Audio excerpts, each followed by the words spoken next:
leafy tunnels. Spatters of roadkill and weeks of fallen fruit mix with rain on the road's surface, so that at times it seems as if the car is skating. I turn the wheel and change gears instinctively. My thoughts of David, and the 10 capitalised text messages he sent this morning, contained and measured by my driving, as if I've capped off my brain and left the worst thoughts behind, to be collected again on arrival. I jumble together an excuse. A surprise call from an old school friend yesterday. Too much to drink, so a hotel was best. The alibi will have to do. I'm too hungover to be creative. And I pray my recent good behaviour will be enough to convince David that staying away last night was a one-off, a small error in our otherwise ordered marriage. My explanation logged, and I'm free to indulge my favourite driving fantasy, which takes me further along the road to a place I've never been, somewhere, anywhere, until my car runs out of petrol and fate decides the end point, like a pin in a map. The scent of last night is still on my skin, and I wonder if, when I've found my new home, I would call Will, or whether it would be best to start afresh. Perhaps today is the day to find out. And I press the accelerator, the country road barely holding the width of my car, and imagine the place where I'll make a new life for myself, where I'll be effortlessly healed. Ahead of me is an oak. The enormous trunk would span the girth of 2 horses, and the branches weave into the sky. A near-perfect U in the road rounds the tree. I change down a gear and steer sharp, wheels gripping the wet road as the engine rises an octave, and each tree and shrub is a streak of green past my window. Then a white band of skin, wide eyes, a crack, the body flips forward, smash against the windscreen.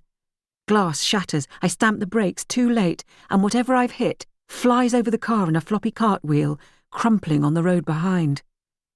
I skid to a halt, engine still running, my breath panting in and out, sharp and shallow. Seconds or minutes.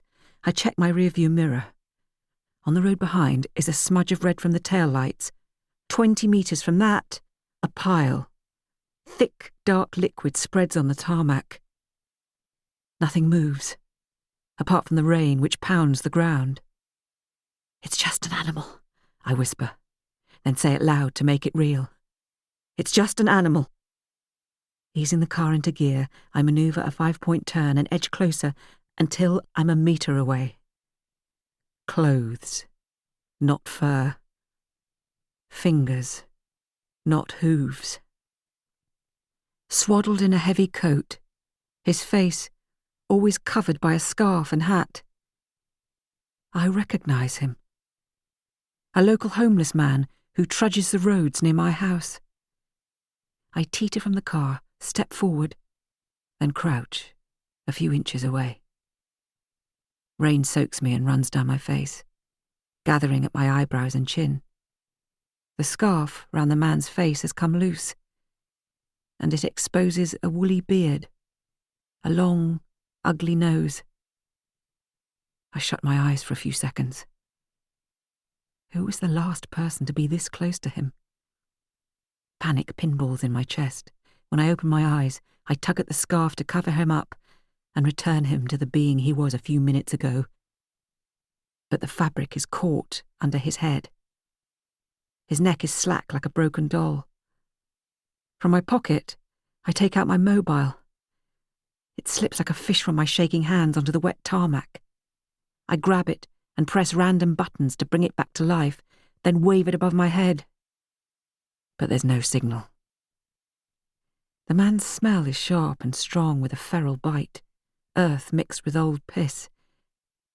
And it flips my memory to a time when I saw him at the village shop, close to my house, where the same aroma had filled the room. In the shop, he had with him his trademark briefcase, his unique and infamous logo of eccentricity. The bag made you look twice when you saw him walking with a gentle limp. It was the kind of case in which a gentleman would take his